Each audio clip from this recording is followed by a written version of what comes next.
অষ্টাদশ লোকসভা নির্বাচনের আজকে শেষ দফা ভোট। আর ভোট শেষ হওয়ার আর ঘন্টাখানেক বাকি রয়েছে। আগামী 4 তারিখ কিন্তু নির্বাচনের ফলাফল। ভারতবর্ষের প্রধানমন্ত্রী কি হবেন সেই নির্বাচন, লোকসভা নির্বাচন।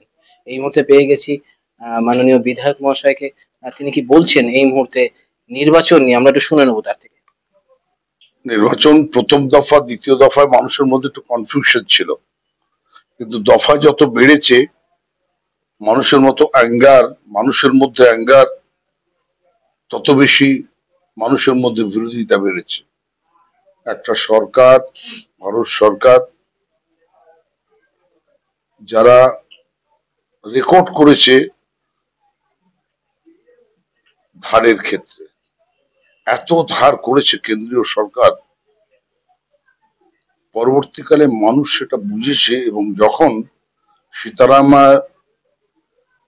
নির্মলা সীতারামনের হাজবেন্ড পরাক্রম, ও যখন বলতে আরম্ভ করলো না, তো মানুষ বুঝছে যে অর্থনৈতিক অবস্থা সত্যি বিধ্বস্ত। এবং তারপরে ধীরে ধীরে classic peoples of the country, যারা লেখাপড়া শিক্ষিত, অর্থনীতি সম্বন্ধে একটু জ্ঞান আছে, সমাজতন্ত্র সম্বন্ধে তারা বোঝে, তারা ধীরে ধীরে এই প্রচারে এসে গেল যে না, মোদী সত্যি সত্যি তিনটে স্তরই ভেঙে দেবে।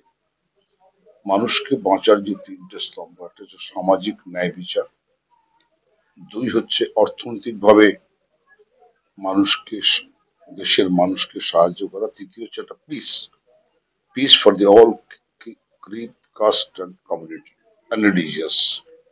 এটাও ভঙ্গ হয়ে গেছে। তারপর থেকে সেই আওয়াজ উঠেছে। অনেকে বিশ্বাস করতো না যে মমতা ব্যানার্জি কেন বলছে যে বিজেপি সরকার শুধু পশ্চিমবাংলার সরকারকে আক্রমণ করছে, তা নয়, তারা আর্থিকভাবে, সামাজিকভাবে সংবিধানে প্রদত্ত যে অধিকার তার থেকে বঞ্চিত করেছে। এবং পরবর্তীকালে মানুষ যখন বুঝতে পারলো, যখন এটা পূর্ব ভারতের উত্তর প্রান্তে চলে গেল, ঝাড়খণ্ডে চলে গেল, তখন মানুষ বুঝতে পারলো যে না, এটা মধ্যে সিবিআই, ইডি এবং একটা ফোর্স, একটা ডেমোক্রেটিক ব্যবস্থাকে সরকারি তন্ত্র দিয়ে একে ভেঙে দেওয়ার একটা চক্রান্ত চলছে। পরে বিহার এলো, উত্তরপ্রদেশ গেল, ধীরে ধীরে সেটা দিল্লিতে কেজরিওয়াল গেল, আগেই মহারাষ্ট্রে শুরু হয়ে গেছিল, পরবর্তীকালে কেরালা, কর্ণাটক থেকে শুরু করে দক্ষিণ ভারতে শুরু হলো। মমতা ব্যানার্জির এই যে তীব্র আক্রমণ কেন্দ্রীয় সরকারকে, যে কেন্দ্রীয় সরকার তুমি আমাকে খাওয়া দেবে, লেখাপড়া শেখার সুযোগ দেবে, তুমি আমাকে রাস্তা তৈরি করে দেবে, জল প্রকল্প দেবে, তুমি ভারতের মানুষকে উন্নয়ন দেবে, এবং সব থেকে বড় কথা হচ্ছে মানুষকে তুমি সাংবিধানিক যে অধিকার তা তুমি রক্ষা করবে। এটার থেকে মানুষ ধীরে ধীরে মোদীকে বুঝতে আরম্ভ করলো, এবং সেখান থেকে হাওয়াটা উঠেছে।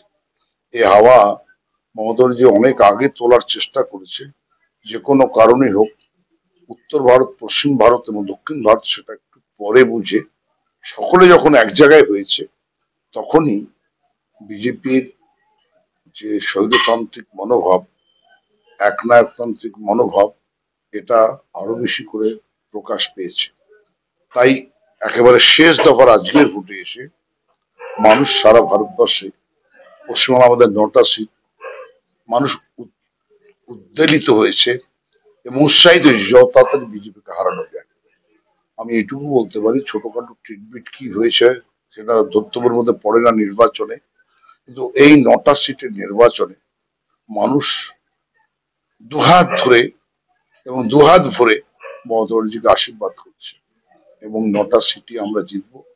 এখানে দমদম লোকসভা কেন্দ্রের খড়দহ, পানিহাটি, কামারহাটি সহ বরানগর, দমদম উত্তর, দমদম এবং রাজারহাট নিউ টাউন, এখানকার মানুষ একেবারে দ্ব্যর্থহীন ভাষায় বিজেপির বিরুদ্ধে ভোট দিচ্ছে। পানিহাটিতে দেখলেই বোঝা যাবে সিপিএম এরা বুথে রয়েছে, বিজেপি বুথে রয়েছে, তৃণমূল বুথে রয়েছে। মানুষ দুহাত ভরে তৃণমূলকে, মমতা ব্যানার্জিকে সমর্থন করছে। এক কথায় অধ্যাপক সৌগত রায়কে তারা জয়ী করার জন্য তারা এগিয়ে এসেছে। এবং গতবারের যে রেকর্ড অধ্যাপক সৌগত রায় ছিল, এবার সেই রেকর্ড ভেঙে যাবে। এবং আমরা দমদম লোকসভা কেন্দ্রে আমরা বিপুল ভোটে জয়ী হব। কারণ রামের ভোট বামে, বামের ভোট রামে, এই একটা চক্রান্ত 2019-এ ছিল। সেটা অনেক পরে হলেও বিজেপি বুঝতে পেরেছে যে বামের কাঁধে চললে রামকে নিয়ে এগোনো যাবে না। আর বামরাও বুঝেছে যে রামের কাঁধে চাপলে আমাদের যে সার্বিক ভারতবর্ষের সর্বধর্মের যে সাংবিধানিক অধিকার, সেটা রাখা যাবে না। তাই এখন সিপিএম নিশ্চিত হতে পারেনি যে বিজেপির ভোট, তারা বিজেপিকে ভোট দেবে কিনা। আর বিজেপিও বুঝতে পারছে সিপিএম এর ভোট পাবে কিনা। অতএব ওদের মধ্যে সেকেন্ড এবং থার্ড পজিশন কে হবে তাই নিয়ে শিবরাজ দত্ত এবং আমাদের সিপিএম প্রার্থীর মধ্যে লড়াই রয়েছে। আমরা 1 নম্বরে আছি এবং অনেক উপরে আছি। এখানে যারা ভোট আমরা করেছি, এখানে আমার পানিহাটি পূর্বের সভাপতি রয়েছে, চিফ ইলেকশন এজেন্ট সম্রাট চক্রবর্তী রয়েছে, চিফ ইলেকশন এজেন্ট সম্রাট দে রয়েছে, তন্দ্রা আমাদের মহিলা নেত্রী সম্পাদক রয়েছে, আমাদের নেতা। সবাই মিলে একটা কথা বলতে পারি, মানুষের যে ট্রেন্ড, তা 60 ভাগেরও বেশি মানুষ একতরফা তৃণমূল কংগ্রেসকে, মমতা ব্যানার্জিকে, সৌগত রায়কে ভোট দিয়েছে। দাদা, একটা বিতর্কিত প্রশ্নে চলে যাব। অভিনেতা বিজেপি প্রার্থী হিরণ বলেছে যে 4 তারিখ ভোটের ফলাফলের পরে অভিনেতা তৃণমূল সাংসদ বিজয়ী সাংসদ দেব তিনি কিন্তু লক আপে থাকবেন গরু পাচারের অভিযোগে। কি বলবেন? না, আমার তো কথা হচ্ছে যে হিরণদের মতো এরা লেখাপড়া জেনেছে কিন্তু অসভ্য। এরা কিভাবে কথা বলতে হয়, দেব সুপারস্টার, দেব সুপারস্টার, দেবের 1 ঘন্টার যা ইনকাম ওরা 1 মাসে সেই ইনকাম হিরণ করতে পারে না। অতএব আর্থিকভাবে যেভাবে দেবকে, দীপক অধিকারীকে অপমান করার চেষ্টা করেছে হিরণ, সেটা মানুষ কোন রকমই মেনে নেয়নি। তাই দেবের এবার মার্জিন রেকর্ড করবে। এবং এই যে সিপিএম এর একবারে ছোট নেতা থেকে বড় নেতা এবং সর্বোচ্চ নেতা মোদিজি যেভাবে মানুষকে রাজনীতিতে গালাগাল দিচ্ছে বিরোধীদের, এবং যেসব কথাবার্তা বলছে ধর্ম নিয়ে, বর্ণ নিয়ে, জাতপাত নিয়ে, পরিবারের মধ্যে বিভেদ সৃষ্টি করার, মানুষের মধ্যে, ভারতবর্ষের মানুষকে হিন্দু, মুসলমান, খ্রিস্ট, জৈন, শিখ, ইসাই যে বিভাজন তৈরি করছে, এটা প্রধানমন্ত্রী যদি করতে পারে, গালাগাল দিতে পারে, তাহলে তার হিরণের মতো নেতারা নিশ্চয়ই তারা মনে করে যে আমি প্রধানমন্ত্রীর থেকেও বেশি গালাগাল দিতে পারি। তাই এরা গরুর কথা বলছে। আমি একটা কথা বলতে পারি যে গরুর যে পাচারের কথাটা উঠেছে, এর মধ্যে সম্পূর্ণরূপে কেন্দ্রীয় সরকার যুক্ত। এবং কেন্দ্রীয় সরকারের যে স্বরাষ্ট্র দপ্তর, যার মধ্যে বিএসএফ পড়ে, বর্ডার সিকিউরিটি ফোর্স, আজকে বর্ডার সিকিউরিটি ফোর্সকে সম্পূর্ণরূপে কন্ট্রোল করে দিল্লি এবং অমিত শাহ। যদি কোনো গরু পাচার হয়ে গিয়ে থাকে, তার জন্য সার্বিকভাবে দায়িত্ব কেন্দ্রীয় সরকারের। কখনো রাজ্যে কোনো মানুষের উপর থাকতে পারে না। কারণ বর্ডার টু 15 কিলোমিটার আগে ছিল, এখন বর্ডার টু 50 কিলোমিটার এবং সবটাই দায়িত্ব কেন্দ্রীয় সরকারের। তাই এইসব উৎসব ও প্রচারের মধ্যে দিয়ে ওরা রয়েছে। তৃণমূলকে যেভাবে বিজেপি সিপিএম উৎসব এবং অপপ্রচার করলো, এটা অনেক সময় রাজীবের বেলা শোনা গিয়েছে, বফর্স নিয়ে শোনা গেছে, ইন্দিরা গান্ধীর ইমার্জেন্সির পর কমিউনিস্টরা এবং ভারতবর্ষের অন্য সব রাজনৈতিক দল যেভাবে আক্রমণ করেছিল, এবারের বিজেপি সব আক্রমণ এবং কুৎসাকে ছাড়িয়ে তারা করেছে। এর এর একটা নিদর্শ হচ্ছে সন্দেশখালী।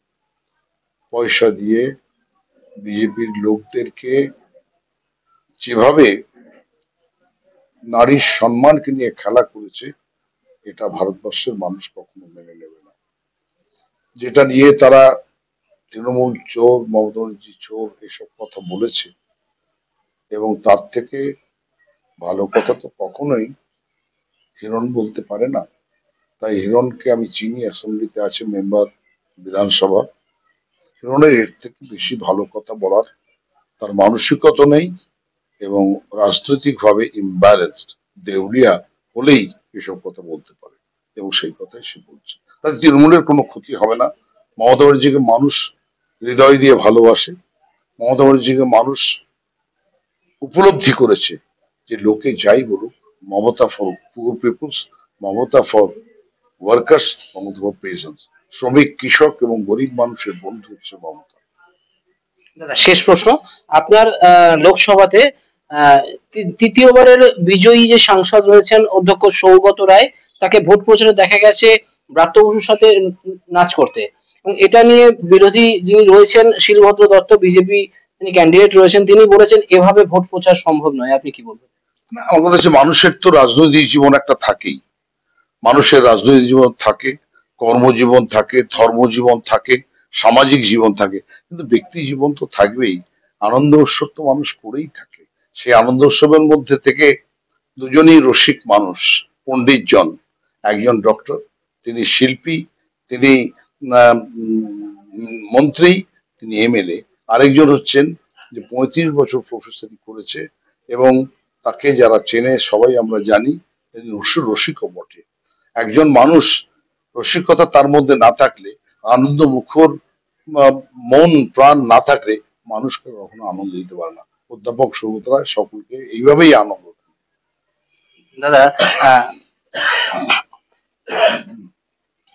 দাদা, এই যেভাবে সৌগত রায় ভোট প্রচার করেছেন, সেটা নিয়ে যে শিলভদ্র দত্ত বারবার আক্রমণ করছে, তো শিলভদ্র দত্তের উদ্দেশ্যে কি বলবেন? না, শিলভদ্র, আমি কোনো ব্যক্তিগতভাবে বলতে চাই না, কিন্তু শিলভদ্র এখানে দিদির বাড়িতে আমার পানিহাটিতেই থাকে। শিলভদ্র যে ও অনেকটাই মোদী এবং ওদের দলের যে কুৎসা প্রচারের পথ, সেই পথটাই ও বেছে নিয়েছে। যেটা শিলভদ্র দত্ত আমাদের দল করে গিয়েছে, ব্যারাকপুরের এমএলএ ছিল, তার অনেক দুঃসময় তৃণমূল কংগ্রেস তার সঙ্গে ছিল।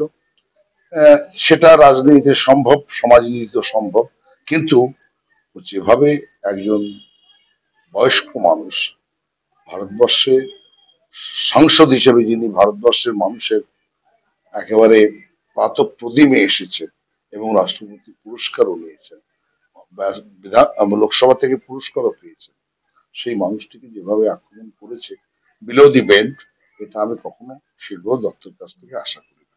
দাদা, আপনার কথা যেটা বোঝা গেল, আপনি বলতে চাইলেন যে বাংলায় বাঙালি থাক, আর কিছু না থাক, তাই তো? না, একটা কথা বলি যে বাংলার প্রতি দিল্লির সরকার স্বাধীনতার পর অনেক আহ, বঞ্চনা করেছে, কিন্তু এবারের বঞ্চনাটা একবারে দরিদ্র মানুষ, গরিব মানুষ, খেটে খাওয়া মানুষ, শ্রমিক, কৃষক, বেকার যুবকদের এই অত্যাচারটা করেছে। যেভাবে কাজ করিয়ে 70 লক্ষ মানুষকে টাকা দেয়নি, গরিব মানুষের 11,36,000 বাড়ি তৈরি করতে দেয়নি, যেভাবে আমাদের আইসিডিএস এর টাকা বন্ধ করেছে, খাদ্যের টাকা বন্ধ করেছে, শিক্ষার টাকা বন্ধ করেছে, রাজ্যের গ্রাম শহর উন্নয়নের যে টাকা তা তারা বন্ধ করেছে। এটা একটা সংবিধানকে উল্লঙ্ঘন করা, সংবিধানকে অপাঙ্ক্তেয় করা, সংবিধান মানব না এই বলে একটা ক্ষমতার দম্ভে দাম্ভিকতায় মোদী যেটা করেছে, আমি একটাই কথা বলতে পারি, দম্ভ এবং দাম্ভিকতা রাজনীতিতে ক্ষণিকের, এবং রাজনীতিতে মানুষ সব থেকে বড় কথা বলে এবং শেষ কথা বলে। এবার লোকসভা নির্বাচনে, অষ্টাদশ লোকসভা নির্বাচনে বাংলা থেকে বিহার, উড়িষ্যা থেকে মহারাষ্ট্র, মহারাষ্ট্র থেকে কেরালা, কর্ণাটক পর্যন্ত মানুষের যোগ্য জবাব এই দম্ভিক লোকদের, যারা গণতন্ত্রকে মনে করে যে ও নিজের। গণতন্ত্র কখনো কোনো একটি মানুষের হতে পারে না। গণতন্ত্র ফর দেশের, স্বাধীনতা ফর সবার। গণতন্ত্র এটা একটা প্রজাতন্ত্র, প্রজাদের জন্য। ভারতবর্ষের 140 কোটি দেশের মানুষ, এটা বিজেপি উপলব্ধি করেনি। এবারের ভোটের পর বিজেপি সেটা উপলব্ধি করবে, আমি আশা রাখি। এরকম ভালো ভালো কথা শুনতে চোখ রাখতেই হবে নিউজ ভারত 24 আওয়ার্স এর